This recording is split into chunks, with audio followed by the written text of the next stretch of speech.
Welcome back to the channel. Today we're going to be talking about one of my favorite springtime bass fishing baits, how to catch a lot of fish on it, all the things that I've learned over the years of fishing this bait, and why it's so effective on spring bass, and that's going to be a lipless crankbait. So stay tuned, we're going to break it all down in today's video. Let's get right into it. All right, before we get into the actual gear and bait selection, let's talk about the lipless crankbait. Why does it work so well in the spring? Why is it such a great bait for bass fishing? And it works outside of spring too. So while it's a great bait for spring, I've caught tons of fish on the fall. I just changed my color selection, which we'll talk about later in today's video. I've caught fish in the summer on it. I've caught fish in the wintertime down in Florida on it. But really the spring is when I'm gonna get this bait out, especially up here in the Northeast, and especially if you like to fish ponds around here in the Northeast. My best days of fishing in the springtime, pond fishing, have been on a lipless crankbait. I wait for the sun to get really high, warm day, heat those ponds up that are only about 2 foot deep with that black mud bottom.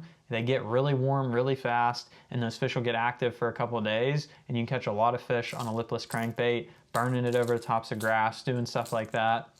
But why does it work so well? So a lipless crankbait is basically a flat-sided crankbait without a bill. So they're very, very narrow and they're flat, and that creates a very tight wiggle and vibration, which is what you want in the springtime. It works really, really well. Flat-sided crankbait, known to work well in the springtime. And because of that, you have no lip. This comes through the grass really, really well. So you can't get a flat-sided crankbait through those same types of cover, but you can get this guy through that type of cover. But you can also fish this crankbait through rocks as well. I've fished pea gravel banks and stuff like that, and we'll talk about that in bait selection too.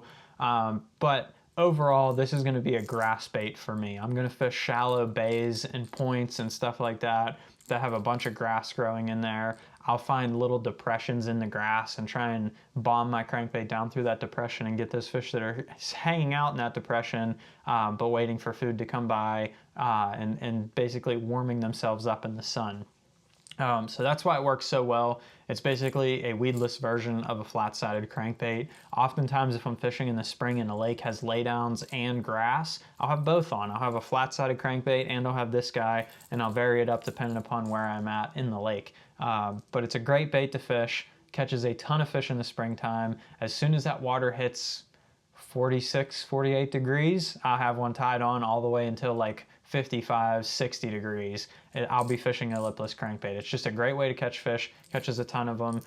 So now let's break down some of the gear you need and some of the key little tricks that people don't talk about with a lipless crankbait as often. So first thing is going to be your rod, reel, and line setup. I don't fish this on a crankbait rod like you would a crankbait. I actually just fish this on a worm rod. This is the Cash and Icon worm and jig rod. This is the 7-foot fast, medium heavy version of it. So you could do the 7.3, something that gets you a long cast out there. It has some backbone, because the biggest thing is you're gonna have to rip this through the grass. Where on a crankbait, you're not ripping it through stuff, you're just winding it and the fish eat it and you want the rod to load up. This, you're actually snapping that bait through the grass, and if you have a very moderate or soft rod, you're not going to have enough snap to actually break that bait free of the grass and keep going, and that's what's going to get you the reaction bite. So if you can't snap it free and get that reaction bite, it's useless. All that's going to happen is you're going to throw it out there, you're going to wind it, you're going to try and snap it, think you got it out of the grass, you're not going to be able to feel anything with the moderate rod, you're going to reel it in, and it's going to be covered in grass, and you just wasted your whole cast, and you're going to do it again. I used to try and fish it on a moderate rod. It did not work. As soon as I went to the fast action rod, I started snapping it through that grass, and you get a lot more bites that way. And there's really two ways to fish it. You can snap it through like that and fish it on a steady retrieve, or if the grass is a little bit deeper, you can throw it out there, wind it, let it get down to the grass, and kind of flutter it through depending on your weight of your bait. If you have one that's a 1/2 ounce or a 3/8 or a 1/4, you can really feather it over the tops of the grass and almost yo-yo it through that grass and work it through in a calm manner, and not as aggressive as like snapping it. So you can have two different presentations with it. But that's the rod setup that I use. And then the reel, I have a Shimano Corrado on here, the 7-gear ratio, so I can pick up that slack. Sometimes they'll eat this bait and swim right at you, so you have to catch up and get a good hook set. And also sometimes you'll have to burn that bait over the grass. If you're fishing in a pond that's 2 feet deep, The grass only grows up 1 foot. You really have to burn that bait to keep it over the grass, or else it's going to get bogged down in there and really get hung up with that grass. I fish 14-pound test straight fluorocarbon. That's my go-to line. You can fish heavier if you need your bait to stay up in the water more. The higher line test you go, the more buoyant it's going to be, and keep your bait up there as well. It's still a sinking bait. You can still get it down deep if you need to, but if you put it out on 20-pound test, it's going to run shallower just because that bait has more resistance in the water, and the line, I should say, and it'll keep that bait up off the bottom. I don't go anything lower than 14-pound test. A lot of times you'll wrap around stems in the grass and stuff like that, and that abrasion resistance really helps. So if I had one setup, it'd be this one right here, 14-pound test, 7 gear ratio, and a 7-foot medium fast action rod. That's really all you need. When it comes to the bait selection, there's different types of lipless crankbaits, different sounds, different colors. I mess with them all. They all have their time and place. The biggest one that I use, this is my all-around type crankbait. That's going to be the 6th Sense Duke. It has a variety of different features here that allow it to do everything. One being most of the weight is up in the head. So it's a very good yo-yoing bait because it'll kind of fall belly-ish first instead of like fluttering over on itself.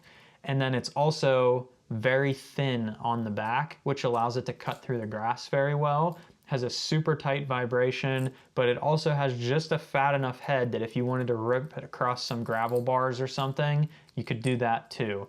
But this is a good all-around bait that you can do a little bit of everything with. And then the sound, it's a good subtle like knock with a couple BBs in it, so that works really good as an all-around sound on your crankbait as well.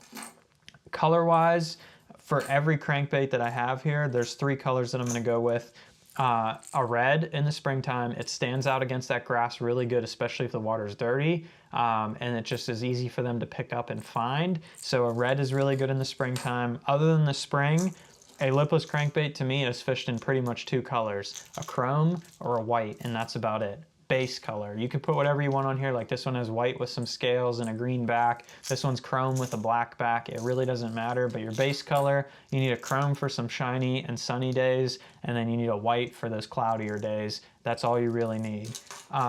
Looking at these other 2 baits here, there's the way that you fish them is based on the shape of the bait. So like this one right here, the 6th Sense Snatch, I almost exclusively fish this on rocks and gravel bars because of the head.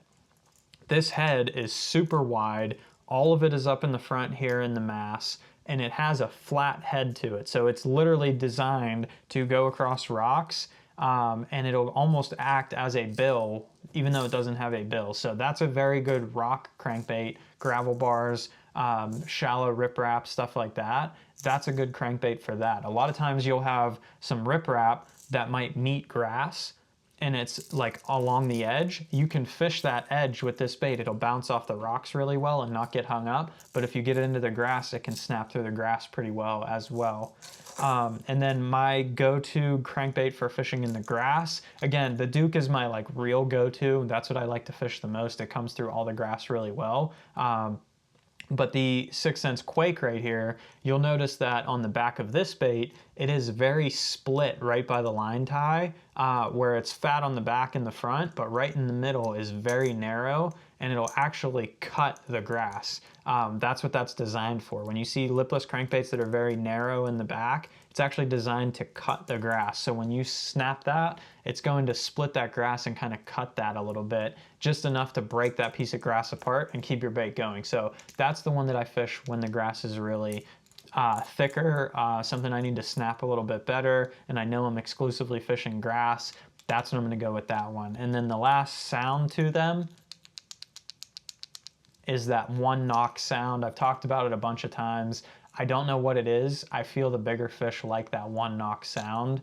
You might not catch as many. I've actually experimented with it down in Florida. I threw the same 2 color crankbaits. I power pulled down on a spot. I threw a rattling one. I caught fish after fish after fish. They were all 1 pound. I put that bait down. I picked this one up. Same color, just with a 1 knock. First cast out there, I caught a 7-pounder. Like, I don't know if it was just that fish happened to be there at that exact time, or if they hear enough of the loud rattle that they choose they don't want to bite that anymore, and they like that subtler knock better. Don't know, no science behind it, just stuff that I've experimented with and have found out over the time. If you want to get any of the baits we talked about in today's video and you want to help support the channel, you can use my code Quince on the website. You'll save 10% off your order on 6 cents, and you'll be helping me out a ton to be able to continue making videos for you guys just like this.